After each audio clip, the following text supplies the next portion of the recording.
Okay, we're trying this session from the back seat of the minivan at baseball practice, so let's see how it goes.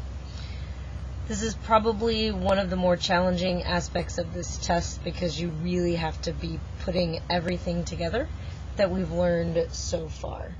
So, aqueous lead 2 nitrate and aqueous potassium iodine react to form. So we've got to write the whole equation.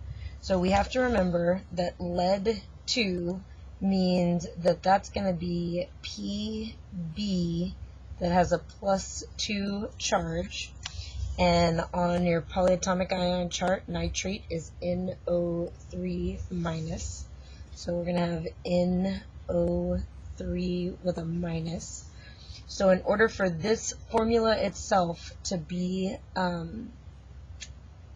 balanced and have no charge, I need a subscript of 2 behind nitrate.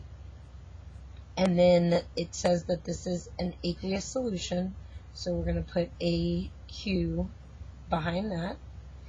And that's going to combine with an aqueous potassium iodide. So you have to remember potassium is in group 1, so it's a +1 ion. Iodine is in group 7, so it's a -1 ion. So I've got a 1-to-1 ratio. This is going to be the correct formula for potassium iodide. And my thing tells me that it's an aqueous solution, so we're going to write AQ behind there. So we want to know what that is going to react to form. You should already recognize that this is 2 compounds mixing together and that this is going to be a double replacement reaction, which means that lead is going to combine with iodine. So on this side, we're going to have PbI, and we got to check those oxidation numbers. If lead is +2 and iodine is -1, that means I need a subscript 2. And then now we've got to go to our solubility chart, and we've got to find iodine. Here's iodine.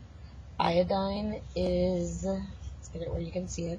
Iodine is soluble unless it's with silver, lead, or mercury.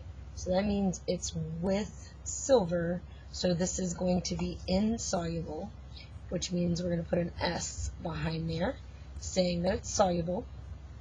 Saying that it's solid. Plus, what we have left over is potassium and nitrate. So potassium is K, nitrate is NO3. Potassium is a +1, nitrate's a -1. If we look on our solubility chart at nitrate, it is always soluble. So that's going to be aqueous. So we have our formulas written. Now we've got to make sure this equation is balanced. So here I have 2 nitrates. On this side I only have 1. So I'm going to put a coefficient of 2 there. I've got 1 lead on each side. Here I have 1 potassium, but on this side I have 2. So if I put a 2 in front of potassium, now my potassiums are balanced. I have 2 iodines, and over here I have 2 iodines. So 1, 2, 1, 2. And so we've done what it wants. We've written the balanced, the right word equation into a formula, and we've balanced it. So moving on to 18. It wants to know what's the product of a synthesis reaction between solid magnesium and oxygen gas. So we're putting these 2 individual elements together. So magnesium solid and oxygen gas are going to come together, and they are going to form. Magnesium is in group 2, so that's going to be a 2+ ion, and oxygen is in group 16, that's a 2- ion. So I don't need any subscripts. That is the proper formula for this. And when we go to balance it, because of the 2 here with the oxygen, I need a coefficient of 2. And then over here, magnesium is going to need a coefficient of 2. So I have a balanced equation. And magnesium oxide is kind of like something that's tarnished that happens to be a solid. Our number 19, the third practice problem with writing this, and I'm going to situate it so that this bottom part's not in the shadow of my car. There we go.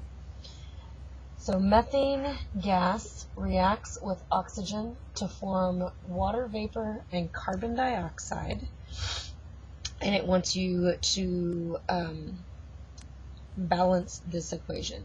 So methane, CH4, and that's a gas, plus oxygen. Remember, oxygen is diatomic. That's also a gas. At this point, you should be recognizing this is a hydrocarbon and oxygen, and it tells you that your products are water vapor, so H2O gas, and carbon dioxide, which is also a gas, and you guys should recognize this as combustion. Now we just need to make everything balanced, get the same number of everything on each side of the equation. So we're going to put a coefficient of 2 so that we have 4 hydrogens on each side.